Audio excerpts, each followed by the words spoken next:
Hi, Genki Call here with Dragon's Claw for the week of April 15th, 2024.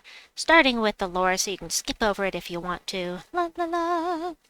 Finally, some news. It appeared Amatiel had been imprisoned in Drakzum thousands of years ago during a great war with the demons, men and celestials. Could we reach the prison and learn more? Perhaps some of the oldest dragons might know, which would be why we're in blooper in Dragon's Claw this week. So before we head in and I show you what troops you can get this week, let's head into the shop. Grab your spoils of war. This is a great deal for 10 event keys. Until you have all the things, you need those event keys. And at this point, I probably don't need them anymore, but I'm going to keep getting them because it's a good deal. Also, head into the weekly event and grab the new Glory Troop. This guy is going to convert all brown gems to yellow dragon gems. And the yellow dragon gems will explode everything in the row below them. Column below them. So if they're at the bottom of the screen, they're not going to do anything. But if they're up towards the top, you get that explosion going down. So that's cool. Also, give one magic to all yellow allies, and it is empowered. But another one that does this. Wasn't the last empowered one yellow also? I'm sure it was, and I think it was a dragon. Anyway, skull damage reduction by 30%. Either way, this is a guaranteed level 20 troop. When you need it for your power level if you get your 16 copies, so I'm going to do that now. Plus, you get all of the other resources here as well. The arcanes and the other trait stones are really, really helpful when you're low level. So, next, let's head in and I will show you the troops that you can get here at Dragon's Claw. Let's see, I wonder if I can get this to level 8. No. No, I'm 4 short to get it to level 18. Oh well. Anyway, sorry, my brains are not working today. As far as notable troops for this place go, I'll go over those in a minute. First, let me tell you what you will not be able to get, and there are multiple things here. Of course, we have where are they? Worm Run troops. Those are available with your Chaos Shards in the Underworld only at Worm Run, of course. But you cannot get Diamantina, that's Soul Forge only. You cannot get the Horde Mimic, that is RNG from doing Explorers and getting those Horde Mimic chests. And even if you find one, you still may not get it. Yay. Let's see, anything else here you will not be able to get? I think we're good. Just scanning. You will not be able to get Periton either. This is only available from doing the yellow. Periton is from Guild Wars, I believe. Yes, that's from Guild Wars. All right, let's go over what you can get. Notably, we have three. Sorry, we have 3 mythics here. We have 2 here that create gems that can loop.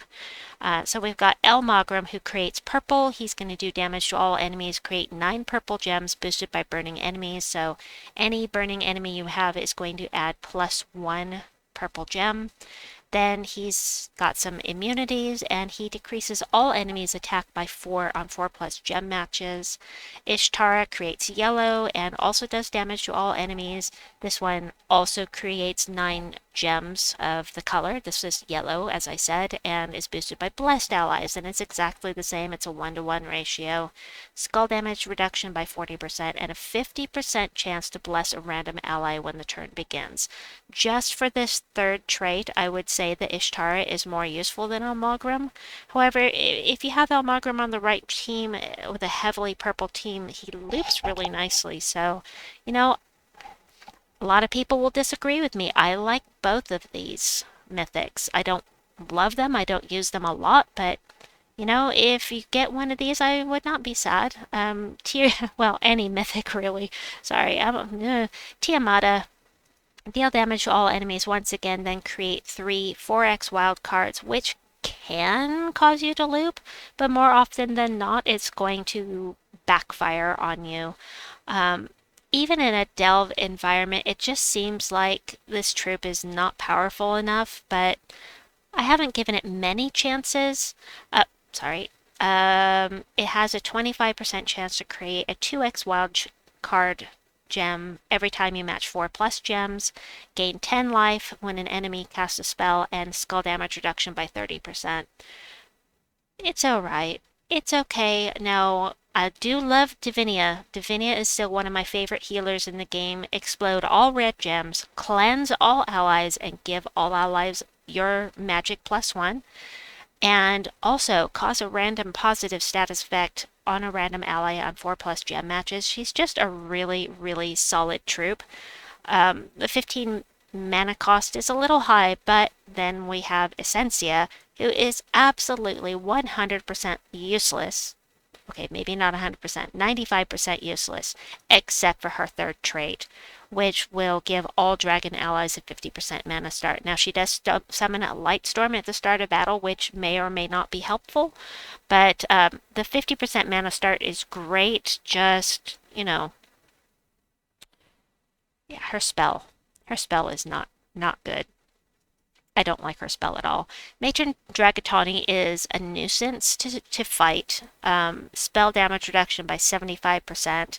Plus she has a chance to summon. She creates 6 blue gems boosted by frozen enemies, then deals damage to the first and last enemies boosted by blue gems. She's okay. I never ever use this troop, and I always grit my teeth when I have to fight her because of this spell damage reduction. Ugh. Dragon Soul is actually quite a good mana generator, except for the 16 mana cost. This 16 mana cost just seems way too high to me. Explodes random gems, deals 8 damage to all enemies, which is great for, you know, it's not much, but it will break barriers. And then it's boosted by the number of dragon allies, +3 for each dragon ally, including itself. And you gain some souls and, you know, get some extra life on 4+ gem matches. And a possibility of becoming a baby dragon with full mana upon death. So I like it. You can't get this. Asha's okay. Asha, I think, is the one that you get from completing the storyline here, but I can't remember. It's been too long. She is most notable for the purple mana link, in my opinion. That is the best part of her this particular troop. Huntmaster Arboreus was very powerful until they nerfed him. Nowadays, he's just okay. With an entirely dragon team, he's going to create red gems. You might loop. Nowadays, it's much less likely that you're going to do so. He does have skull damage reduction by 30%, and he does place Hunter's Mark on enemies when doing skull damage. So that alone redeems this particular journey troop, but as far as the spell goes, you know, it's just not going to loop like it used to. Sibelius and Silfrostanath, and one more, hold on. And Volthronax. These 3 troops are just epics, and all 3 of them do damage to all enemies and are really, really powerful for just epic troops. So if you don't have the legendaries, Sibelius, Silfrostanath, and Volthronax are really good ones to have. This one is going to eliminate all armor from the first enemy and then do damage to all enemies. So you're doing a little extra damage. Even if your first enemy doesn't have any armor anymore, you still, you know, it's a little extra poke in there that you wouldn't have for just damage to all enemies. And it's also stealthy.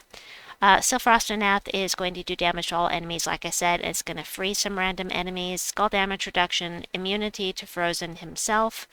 And this is the new one. We're going to go ahead and max this out while we're talking. And Volthronax, I believe, will explode a row. And then has a boost off of yellow gems. So let's just double check that. No, explode 1 gem. Deal damage to all enemies boosted by yellow gems destroyed. So if you get a bunch of yellow gems together, that's an additional 4 damage for each yellow gem that you damage when you do your explosion.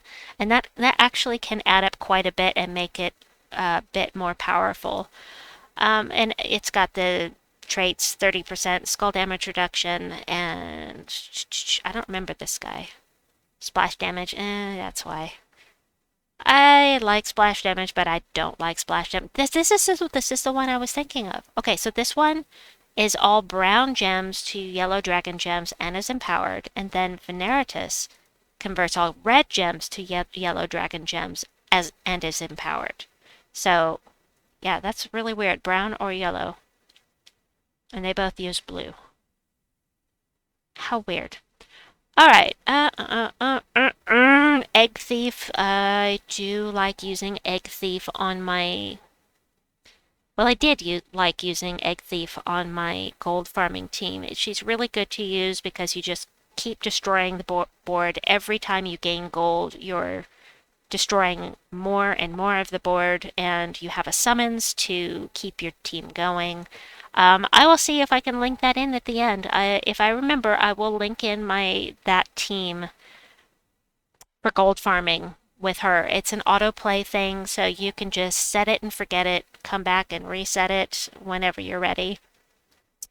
And then the dragon eggs. This is a summons. It's going to summon a baby dragon. And so meat shield, basically. And then if a baby dragon gets called up, as soon as it gets some mana, it's going to transform into a random dragon. So, anywho, can't get this one. Alright, what's next? What's next? What are we gonna do? Hey, we've got upcoming events. Oh, but before we do that, we've got a really nice adventure board today with some keys, and we've got VIP keys. VIP keys are normally real money to buy, and once you are a high enough VIP member, you can buy them somewhere here. Is it here? Yes. So once your VIP level is high enough, you can buy these chests with gems. And I did do this once, just an FYI. You have a really high, quote-unquote, high chance of getting mythics with these keys. It's the highest that you can get, 1.67% chance of getting a mythic. Just for your information, I did do this on stream once. I bought the 50 chests, and I didn't get a single mythic. It only takes one to get a mythic.